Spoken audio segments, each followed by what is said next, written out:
Alright, today is self-care day. What better way to try out this new big doopy headgear than on my own oil change.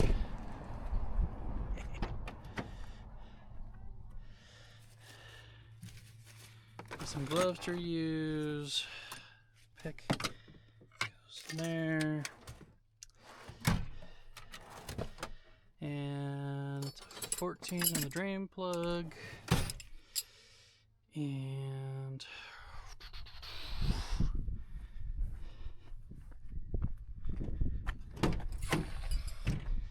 get the ramps out.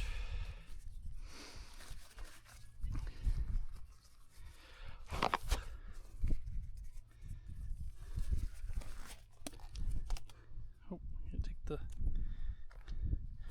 watch off. Hey.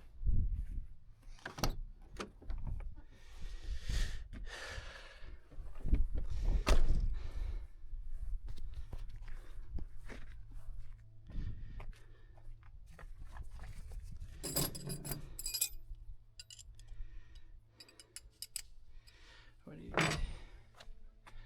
15 mil for leverage.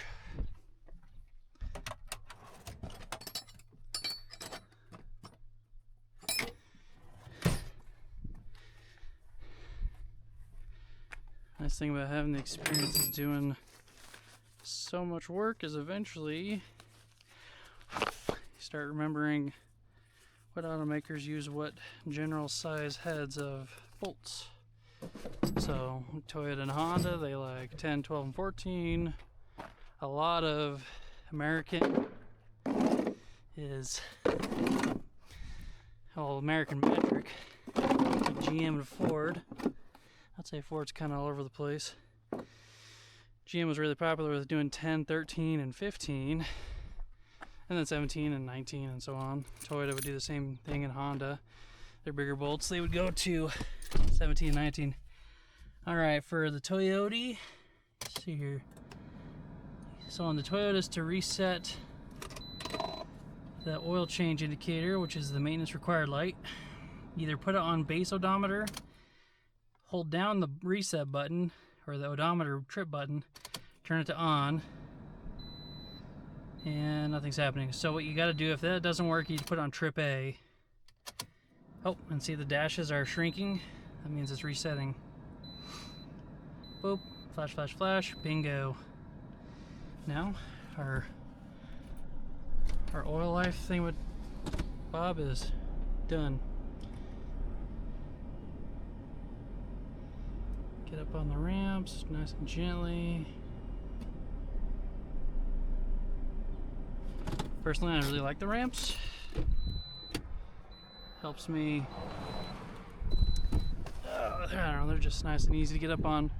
It is a little difficult if you're doing a truck that is in two-wheel drive, as it wants to try and push the ramps, but if the truck has four-wheel drive, which in this part of Idaho, most trucks do have four-wheel drive. If that's the case, then usually I'll just slip it into four-wheel drive real quick, and then that way the front tires are driving themselves up the ramp. So I just have to remember to take it out of four-wheel drive. Put it down there. Put the wrenches down there. It's always a little more challenging when I'm working on my own vehicle. I find that that's when I make the most mistakes.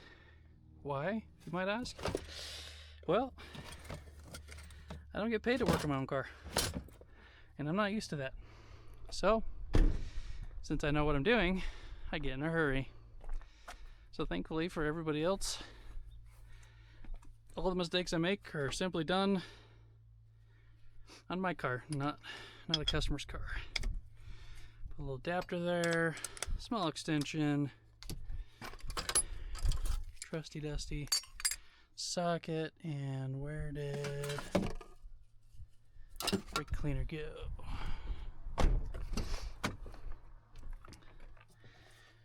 Brake cleaner, I got one of those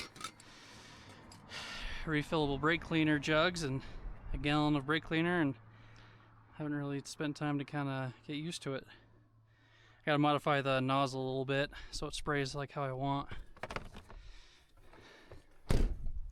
Anywho, sorry if I keep looking at myself in the reflection, as I said, really trying to get used to this style of filming. Normally when I film, I have like a little tripod thing and I move the camera around, and it's all right. It just takes up a lot of time, you know, and I don't. When you work alone, like me, you've got to be efficient with your time. And I guess at this point in my life, I try to be as efficient as possible. And maybe sometime down the road, I can handle not being as efficient for the sake of doing other things. So, if I can put on another new glove without tearing it. Shout out GloveWorks. These are awesome gloves. I am just thrilled that they are getting popular. The texture really makes all the difference, in my opinion.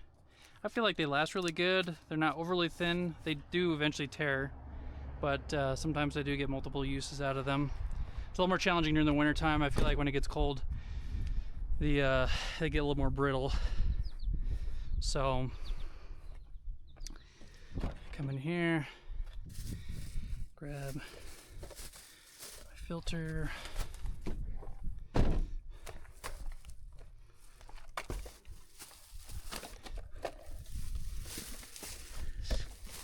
Jug of oil.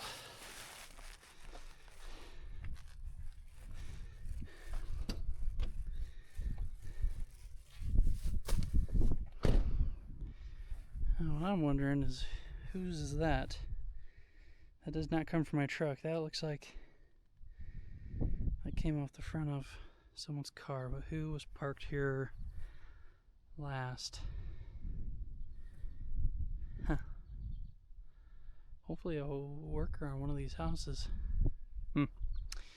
Oh well. Guess all I can do is check my cars, check family's cars that come by.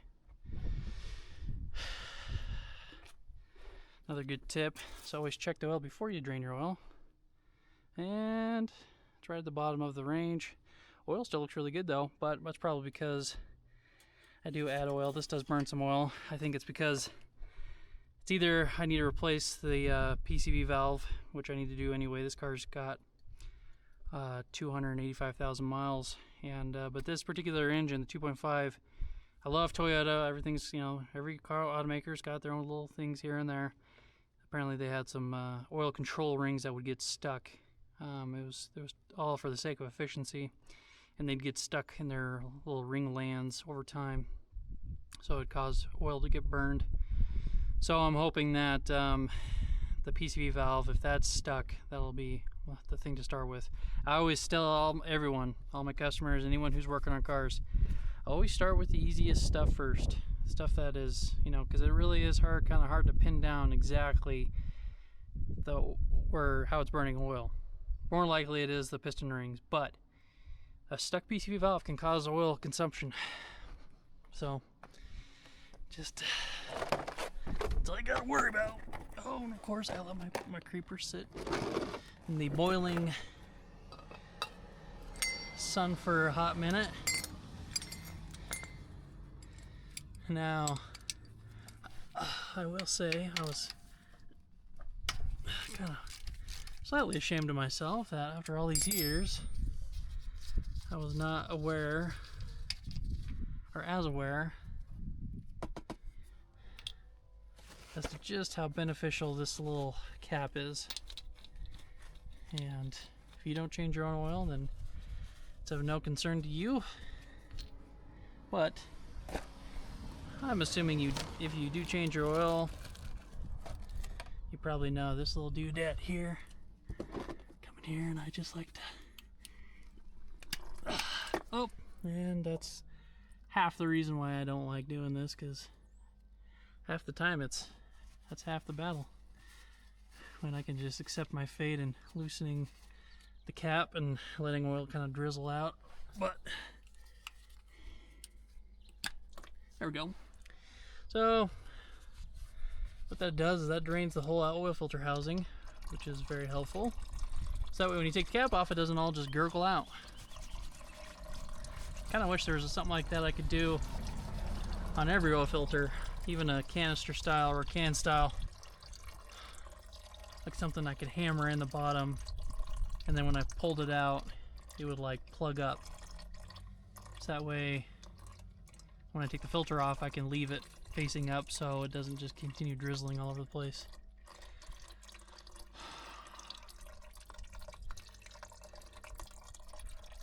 Let that drain off for a sec.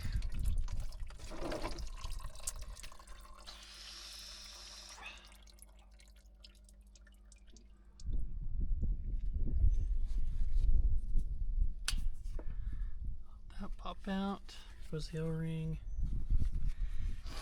Okay. So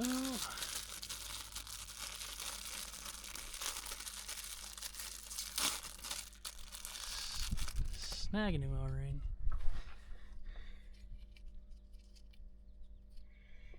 Squish it in there. There's usually a little oil around there, so it stays. Find my little cap.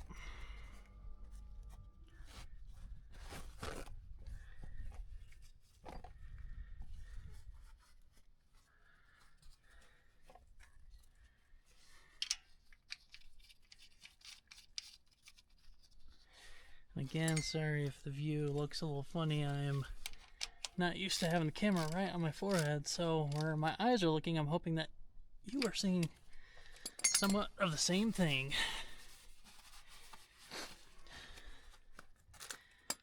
Also, another tech tip, spend the 10 bucks, get this oil filter cap, especially for these Toyota ones.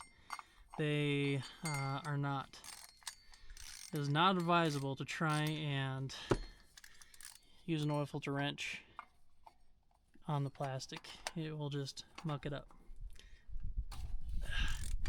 Because I know, because I've tried it. But now I know better. So, love these oil filter cap style things. So I love them or hate them or whatever. I would say the best version is a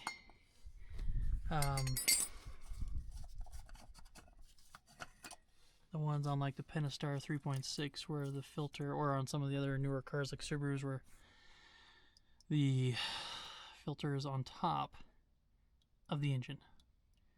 Helps maintain cleanliness, oil control, all that jazz. But you know what?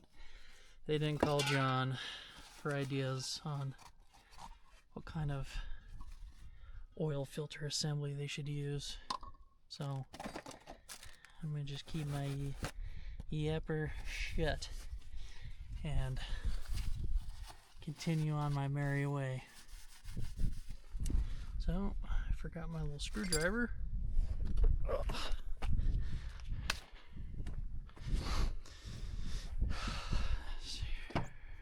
Oh.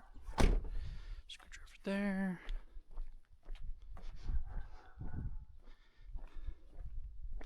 Nope.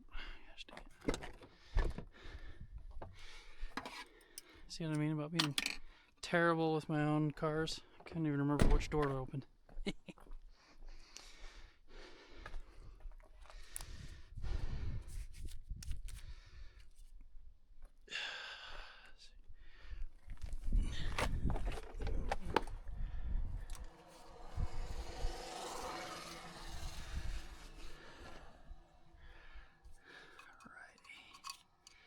Another tech tip, pay very close attention which groove here the O-ring came out of.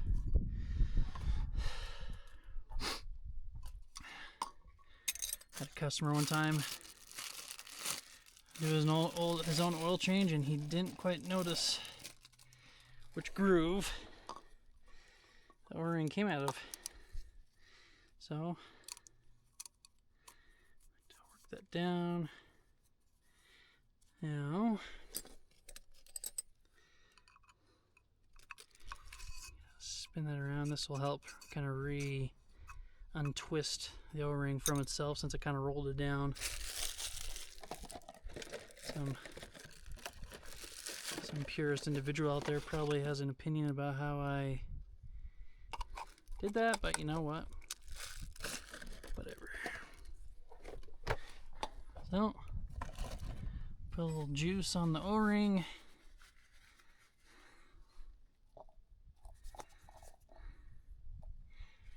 And yeah. See, now you'd be in real trouble if you accidentally put the O-ring right there instead of in this little groove. Because that O-ring needs to be able to sit all the way up in here. So, as Sensei Jason always says, pay attention.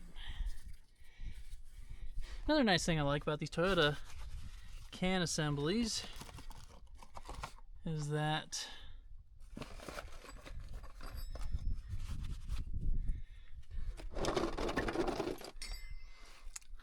this little tang thing right here really makes it nice. So you kind of know, I mean, aside from actually having a oil filter or a torque wrench, it helps you know just how tight to put it. Or actually, I don't know if it's, actually I take that back. That's not there to help you know how tight to put it. That's there to probably keep so it doesn't somehow back itself off. So if it twisted back, it would probably hit this tang right here, or this little outcrop, and prevent it from spinning out further. Or if you know, make a comment. But you know what? Got it on nice and snug, not too tight, but it's got to be a certain amount of tightness because all this needs to hold back 50 or so, well, at least 40 or so pounds of oil pressure, depending on how much oil pressure a car of this many miles has. So I would say even on the low end, 30 psi is pretty good amount of pressure.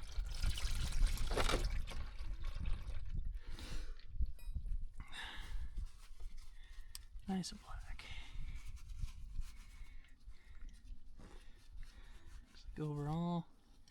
Underside here looks alright, except for I got a little oil leak over there from when I put the transmission in.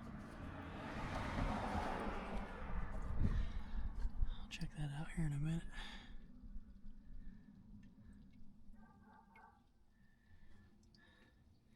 Now the specs on this calls for 020 or 520.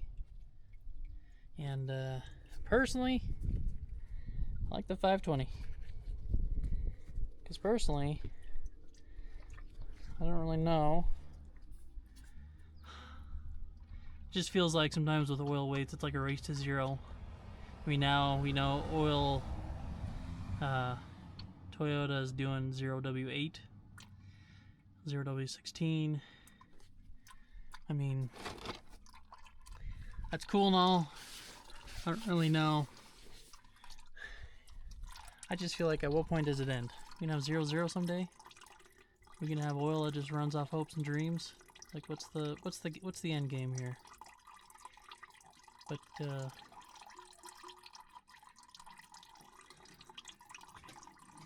I would personally be okay sacrificing a little bit of sacrificing a little bit of efficiency to have a little bit heavier oil.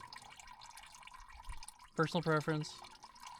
Now I say heavier oil if I have the option. If this were to only call strictly for 020, then I would just suck it up and get 020. And last minute got oil on my arm. So, I've got the option, so I run the slightly heavier oil. But anyway, what are your thoughts about the gradually decreasing oil weights? Where are we going to go? Are we going to go to negative oil? How's that possible? How's that going to work? Where do we end? What's the end game? Maybe we're at the tipping point. Maybe the automakers finally realize, like, you know what? We'll find other ways to get more efficiency out of this car instead of having water for oil. I mean, I don't know if it's the weight of the oil or if it's the bearing material or the crank material, but tomorrow I'm changing the oil on a customer's truck who has a 23 Chevy Silverado with the 6.2. And he's got about 75,000 miles on it, and if you're aware of anything going on with the Chevys or GMs and their 6.2s, they've been having some issues, kind of blowing up. Some blow up quickly, some blow up later, and yeah.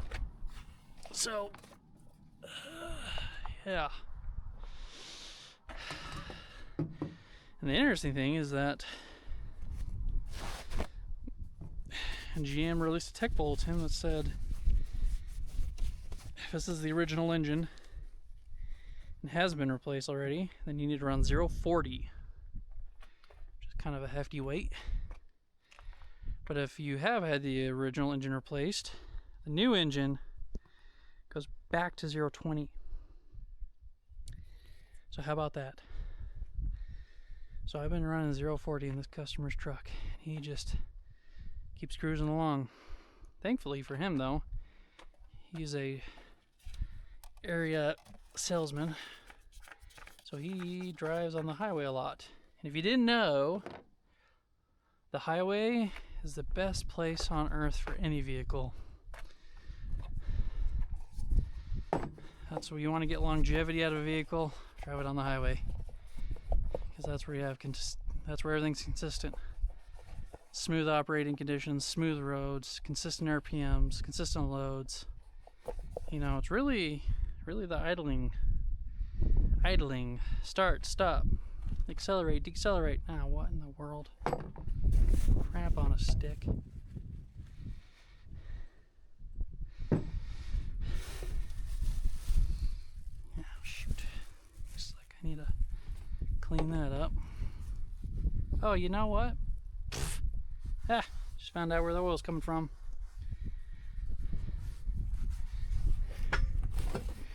Way to go, John.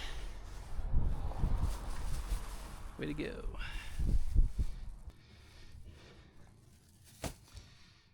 Here you go.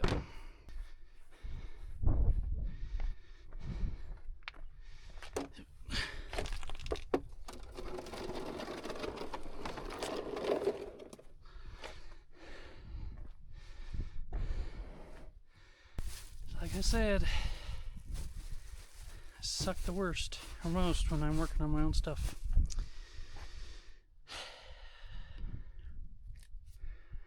Okay.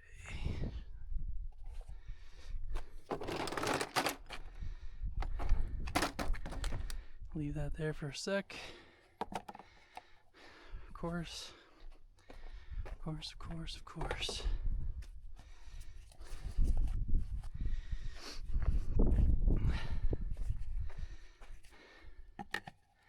we go.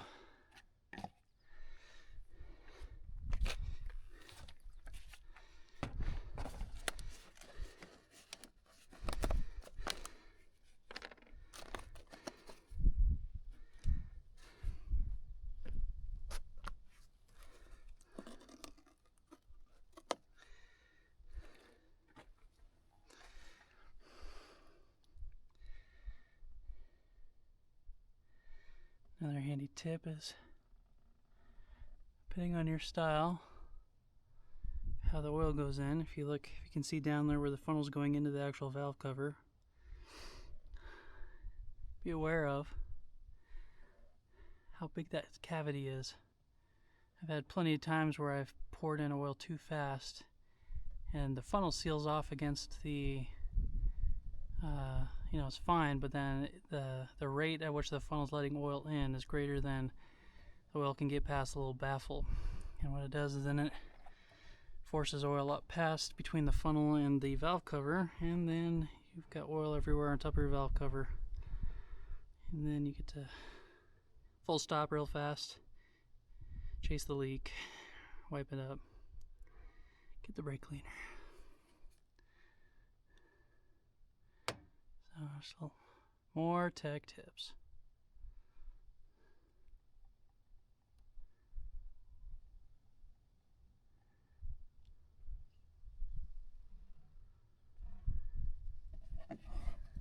Let that sit for a sec. I'm gonna slide back under here after I wipe my hands rather than umpteenth time.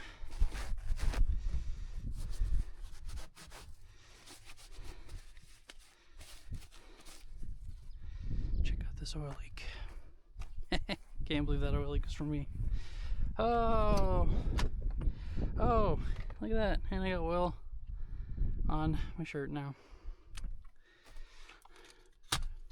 That right there was why I buy cheap Walmart polos. Of course, maybe some stain cleaner might get that out. Okay.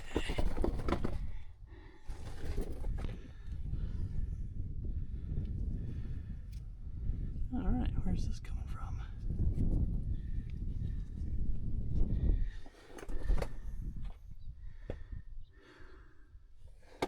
It's no joke coming from the stinking drain plug. So, there's kind of another cool design about Toyota. So this little transfer case thing, there's the drive shaft going to the rear. This little, they call a power takeoff box or whatever. This bolts on here, and there's a splined shaft that kind of keys in with the output shaft, or a output shaft of the transmission. But then what's cool is the CV axle over here actually goes all the way through into the differential, and then it's like the power goes through the, it's like it kind of comes out and around, and it's a little bit hard to describe, but in theory, because of this carrier bearing right here, which I'm getting a vibration, well, not loose, but essentially the theory, when I was putting this back together, it almost looked like if you were to take this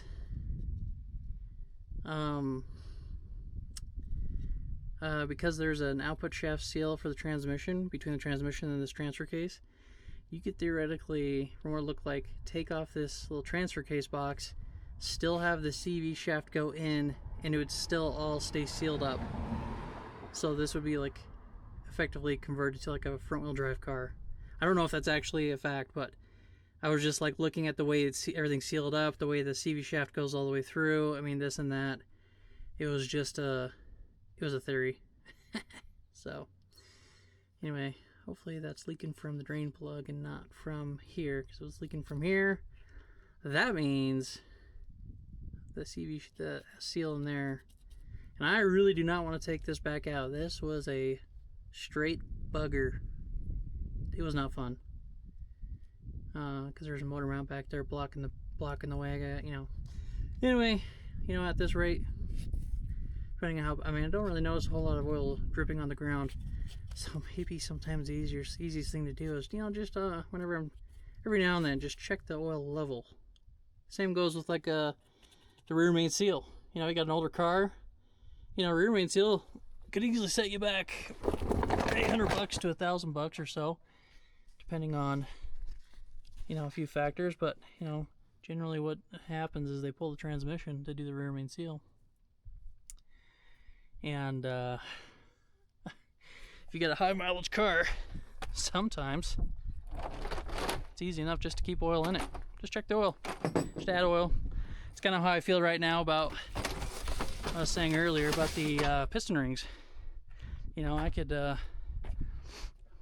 pull the timing and pull the head off and pull the oil pan gasket off and pop the pistons out through and re-ring them and check some other things, kind of almost do a light rebuild. I could do all that. Do I want to? No. Nope. Sometimes I mean, I would say the rate that it burns oil is not atrocious enough to really warrant me going through all that hassle. And even though I'm the one that can do all the work and would save substantially on cost, it still just takes time. It still involves me having this torn apart in my garage. I don't want my Toyota torn apart in my garage. I already did that once with the transmission, and I really don't want to do it again. So, self-rant. Another reason I like O'Reilly's is the mouth on their oil jugs is nice and big. So I can just go, whoop.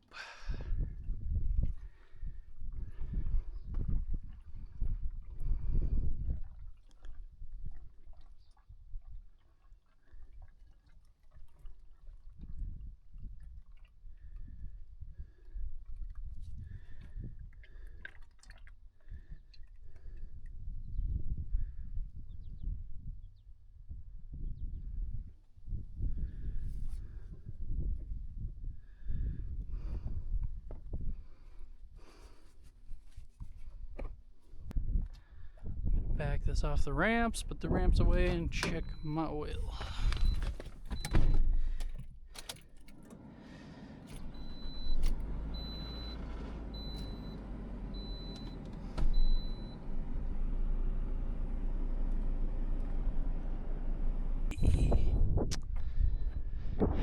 Nice day today, though. It's only just gonna get warmer. Last year Monday, it was a high of 62, maybe it was 59 here in Rexburg, and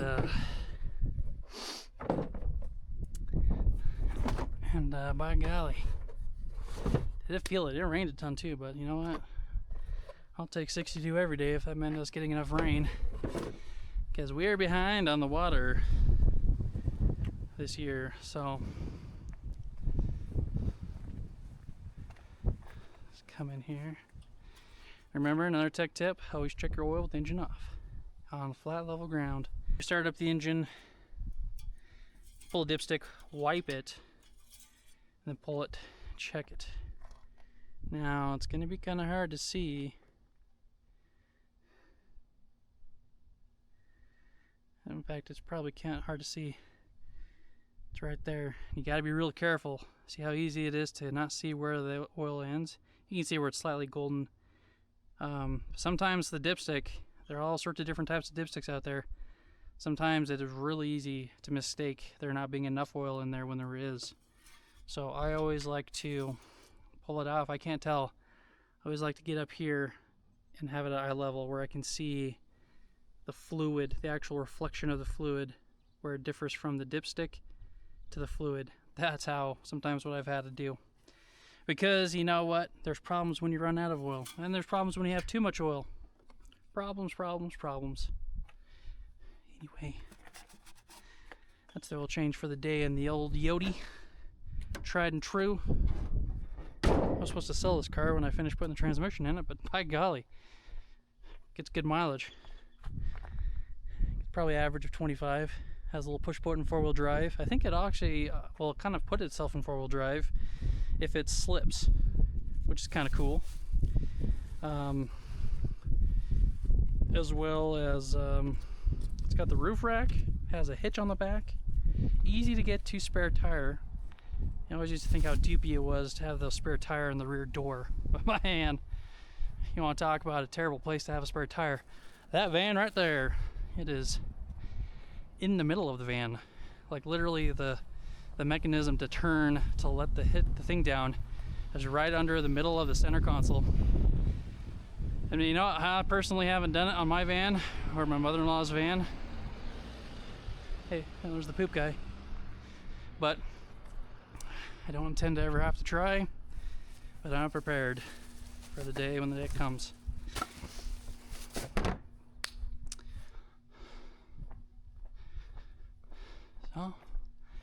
So ladies and gentlemen, that's all I got for you today. We found out who was leaking all the oil at the back of the truck. This ding dong. I wore this headband the whole time. Maybe that's why guys wear hats when they're doing this stuff, but then I gotta contend with the bill. Thought about getting better glasses. And I liked it until I saw where you can only do like 3 minutes at a time. And that immediately kind of turned me off. So I don't want to have to keep remembering to hit record. I so far really like my little DJI Action 5 Pro or Pro 5. So we're gonna wipe up this oil. Take it back to our friends at O'Reilly's. That's half the reason why I buy my oil at O'Reilly's, because they graciously let me bring it back to them. And since I'm a professional, they know that's all it is. It's just oil. Please do not ever take oil to O'Reilly's or another place like Walmart that accepts oil and have coolant mixed in there. It's kind of a jerk thing to do. I know sometimes if you're in a situation, it just happens. But, you know, we can try. Let's try a little harder. Get in here. Find my little screwdriver. These are handy screwdrivers. I just got these off Amazon. They were supposed to mimic. The best screwdriver was, to me, honestly, was. Oh my gosh. Oh my gosh. Oh, cannot believe this just happened. And I thought it